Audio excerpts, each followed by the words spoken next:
Hi, I found something pretty interesting when looking at Cardano's price movement. So altcoins, they tend to have an inherent leverage to Bitcoin, right? When times are bullish, the altcoins, they tend to move up more. When times are bearish, the altcoins, relatively speaking to Ethereum, lose more. And you can measure this kind of effect. You can determine something that's called beta. But ideally what you want to do is you don't just want to buy an altcoin with a high beta and hope that times are in general bullish.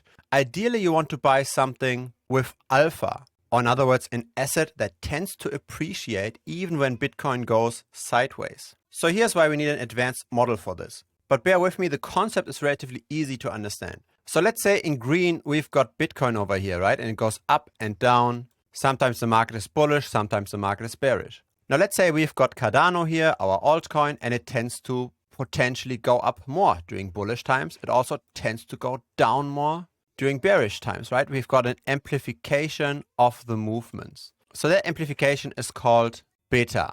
Now, ideally what we want is we want to get something called alpha. So even though we do have an amplification of the movements, we ideally over time want to outperform, even though in aggregate we go up and down more.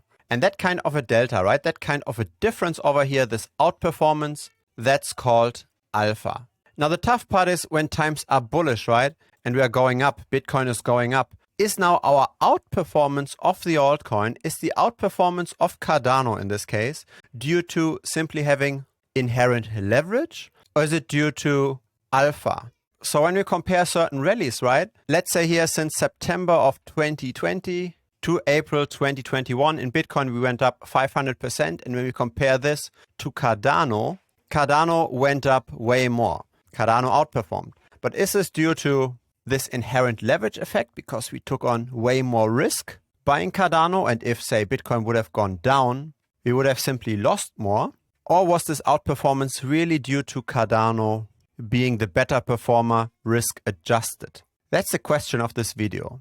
And the results are very surprising. We are not looking at fundamentals over here, right? We are not looking at the technology of the blockchain or the ecosystem or anything like this. We simply look at a data-driven objective approach around Cardano's price movements relative to Bitcoin. And so in order to determine alpha and beta, we can use a scatter plot. So what you see over here are historical daily returns of Bitcoin versus Cardano. So on a particular day, say this day over here, Bitcoin went down by 15% roughly, and Cardano went down by 27%. So we've got the Cardano returns here on the y-axis, the Bitcoin returns here on the x-axis. So each dot here on this chart is 1 day of performance. And what we've got in red over here, the dotted line, that's the regression line through those historical daily returns. Now, first of all, what's interesting over here is we want to look at what's the beta of Cardano versus Bitcoin. So say when the beta would be 3, then this regression line here would go through, for example, 10, 30. So when Bitcoin moves 10%, then Cardano would move 30%, an inherent leverage of factor 3. In our case, though, this regression line goes pretty close to this 2020 point over here, right? Cardano is slightly higher levered, right? Because this regression line doesn't go exactly through 2020. But the leverage is fairly small. So when we just eyeball this, one could say maybe we've got 19% of price movements in Bitcoin when we've got 20% price movements in Cardano. So really the leverage is very, very small. It's maybe 1.05. That's over the entire data set here since April 2018. So what we are looking at is parts of the crypto winter in 2018 and of course the recent rally. So already just looking at this chart, we can already see over this long period of time, just in terms of volatility, in terms of price movements, one did not take on more risk buying Cardano versus buying Bitcoin. I find this pretty fascinating because it's quite counterintuitive, but that's at least what the data suggests. And so let's now look at the alpha, because we all know that Cardano outperformed, right? And so this is the alpha. It's where this regression line crosses the y-axis. So on average, when Bitcoin doesn't move, how much does Cardano go up? And we can see it's maybe a bit less than 0.1%. Let's say 0.08. So every day, Cardano on average outperformed Bitcoin over this time period by 0.08%. Now that doesn't sound like much, but simply compound this, right? This is 8%, this is 0.8%, this is 0.08%. And now compound this by the days of the year, and we get an annual outperformance of 33%. That's the alpha, right? Compound this by another 4 years, and we've got a 3x over here. So this means over this period of time here, one did not necessarily get more volatility in the performance by buying Cardano. You really outperformed by buying the asset that made more returns adjusting for risk. Now, the danger with these kinds of analyses is always maybe the dynamics have changed somewhat, right? And so what I like to do is I always like to look at just the recent data. How did this maybe develop in the last year? So instead of looking at the entire data set, let's just look at the last year. That's this chart over here.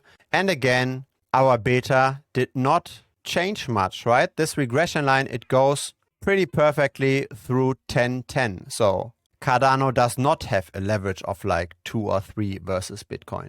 Of course, there are always outliers, right? Where Bitcoin might outperform a lot or where Cardano might outperform a lot. But we are looking at the aggregate, right? That's why we draw this regression line. And so when we zoom in here to find out what's actually the alpha, again, we've got a massively positive value over here, 0.4% per day in alpha for Cardano. So if you compound this by the entire year, we get more than a 4x over here. And that's a result you really can just get by looking at the data via such a scatter plot. Here, let's look at the last year of performance in Cardano. This is what it looks like on the simple price chart, so 190% roughly. And this is what we are getting for Bitcoin, right? Way less, basically a sideways trading range, just a very marginal increase. And so the outperformance of Cardano was really driven by alpha. It was not driven by being exposed to more price fluctuations, by being exposed to more price risk. Now, what does this tell us?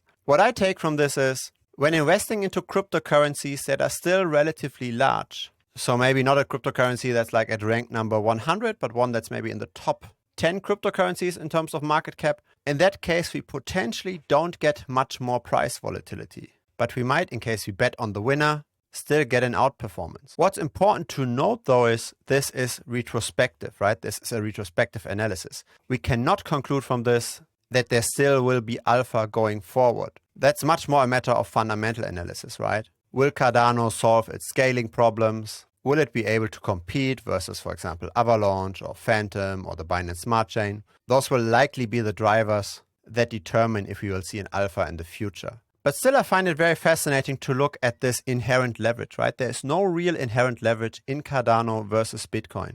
Now, this is very different when comparing Bitcoin to, for example, technology stocks. You might want to watch that video. That's just the video I've released yesterday, where we discuss the inherent leverage of Bitcoin versus NDX, which is, by the way, spoiler alert, more than a 10x. So Bitcoin tends to move more than 10 times more than technology stocks. Now, if you enjoyed this video, please give this video a like. It will help the channel grow, and that means a lot to me. You might also consider checking out the premium membership to be found at thebitcoinstrategy.com. We've got daily market updates. We've got exclusive content. For example, how to build such an analysis as shown in this video. There's also a private chat where you can ask me any questions. So feel free to have a look. The link is in the video description as well. If you haven't yet, of course, feel free to subscribe. And last but not least, we've also got a public Telegram group.